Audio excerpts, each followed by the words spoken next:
नमस्कार, जय श्री कृष्णा। हम आ गए। आज हम दो कथावाचक आपके समक्ष एक कथा लेकर प्रस्तुत हुए हैं जिसका शीर्षक है मीराबाई और उनकी शास्त्र प्रेम कथा। 1458। मीराबाई का जन्म राजस्थान के सुनहरे रेत पर मारवाड़ के शाही किलों में राणा रतन सिंह राठौड़ के घर पैदा हुई एक नन्ही राजकुमारी नाम यशोदा उर्फ मीरा।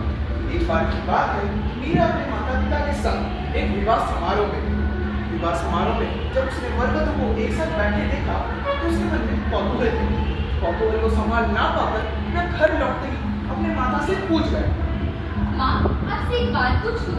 सबने अपना अपना वर से मारो वर का कैसे? कि माता ने कहा, मारो वर? वो कन्हैया देवी से वही है तारो वर। तब पश्चात मीरा ने अपना जीवन कन्हैया का नाम कर दिया। मानो मीरा ने कन्हैया को वर लिया था तो कृष्ण की शगुन भक्ति ने कुछ इस तरह ली हुई जैसे गुड़ में लिट्टी चीटी। साल बीते और मीरा हमेशा भजन गाती रही।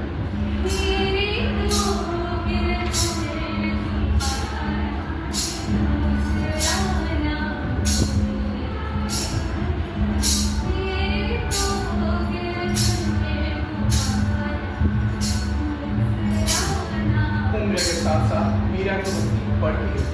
मीरा का उम्र अभी विवाह योग्य हो चला था। क्योंकि मीरा एक राज परिवार से आती थी तो काफी मेवाड़ी राजवंशों ने मीरा के लिए रिश्ते भेजे। इनमें से सबसे प्रमुख रिश्ता था मेवाड़ के राणा सांगा के ज्येष्ठ पुत्र राणा भोजराज का रिश्ता। लोगों ने कहना शुरू कर दिया, भाग्य हो तो मीरा जैसा। लेकिन मीरा तो भक्ति रस में डूबी थी, सबको कहती थी, कैसा भाग्य? मैं तो कन्हैया को बढ़ चुकी हूँ, अब मैं किसी को नहीं बढ़ सकती। इससे ज्यादा सौभाग्य की बात और क्या हो सकती है? अब मीरा की ये भक्ति सुन बातें कहाँ लोगों के पल्ले पड़ने वाली थी। मीरा की माता ने मीरा को काफी समझाने बुझाने की कोशिश की। कहा कि कोई भगवान को कैसे बन सकता है। मीरा ने जवाब दिया, माँ, आप अपने पति को अपना भगवान मानती हैं। तो अगर मैंने अपने भगवान को अपना पति मान लिया तो ये समाज मुझे पागल क्यों कहता है? अब ये पागल समाज कहाँ मीरा की बातों को समझने वाला था। मीरा ने तो अपने दुश्मन को वर लिया था, वह राणा को कैसे वरती? वह गाती,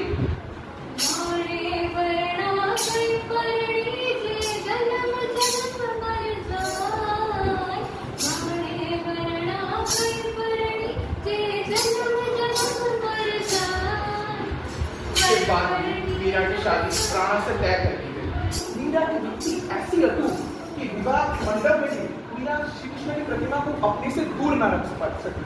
अपने गोद में कृष्ण की प्रतिमा को बिठाकर उन्होंने राणा सांगा के ज्येष्ठ पुत्र से ब्याह रचाया।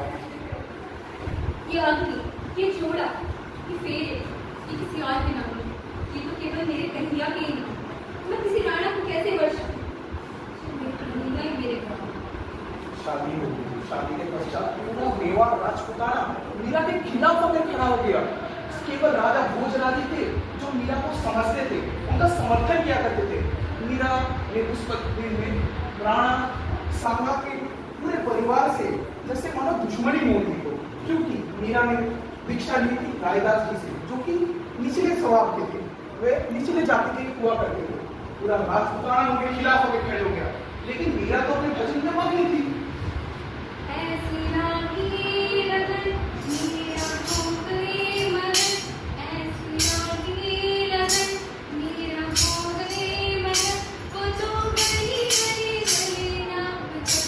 कहानी में मोड़ तब आया जब राणा भोजराज का भी निधन हो गया। निधन के पश्चात मीरा को समझने, मीरा का समर्थन करने वाला कोई ना था। इनमें से पूरा राजपुताना उनके खिलाफ होकर खड़ा हो गया और उनमें से सबसे प्रमुख विरोध किया राणा विक्रमादित्य ने। राणा विक्रमादित्य ने मीरा को एक विष का प्याला धरा दिया।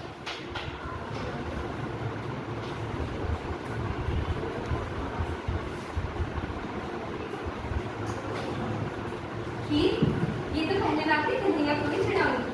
प्रभु, खीर कैसी है बताइए। सेनापति, ये दिया हो गया उसका मतलब खीर का वो प्याला अब तक तो सारी मर गई होगी।